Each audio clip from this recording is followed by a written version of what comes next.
தக்கலை அருகே +2 மாணவி பலாத்காரம். கன்னியாகுமரி மாவட்டம் தக்கலை அருகே ஒரு கிராமத்தில் வசிக்கும் கூலி தொழிலாளியின் 17 வயதுடைய மகள் அந்த பகுதியில் உள்ள ஒரு தனியார் பள்ளியில் +2 படித்து வருகிறார். இந்நிலையில் திருச்சியில் நடந்த கைப்பந்து போட்டியில் பங்கேற்க அந்த மாணவி கடந்த 25ஆம் தேதி திருச்சிக்கு சென்றார்.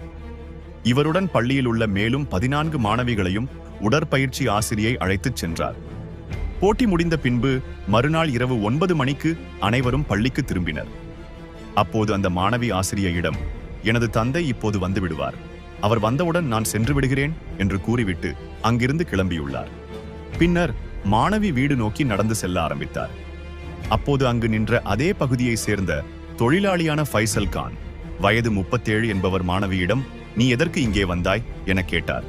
அதற்கு மாணவி, இயற்கை உபாதை கழிக்க வேண்டும் என கூறியுள்ளார். உடனே ஃபைசல் கான் அருகில் இருந்த வீட்டை காட்டி, இது எனது வீடுதான், நீ வீட்டில் உள்ள கழிவறைக்கு சென்று வா என கூறியுள்ளார். இதனை நம்பிய மாணவி கழிவறைக்கு சென்றுவிட்டு வெளியே வந்ததும் அவரை ஃபைசல் கான் வலுக்கட்டாயமாக இழுத்து ஒரு அறைக்குள் கொண்டு சென்று பூட்டினார். இதனை சற்றும் எதிர்பார்க்காத மாணவி கதறினார். பின்னர் அவரை பலவந்தப்படுத்தி ஃபைசல் கான் பலாத்காரம் செய்துள்ளார். ஆனால் மாணவி அவரிடமிருந்து தப்பிக்க தொடர்ந்து சத்தம் போட்டார். ஒரு கட்டத்தில் அவர் அங்கிருந்து தப்பி வீட்டுக்கு ஓடோடி வந்தார்.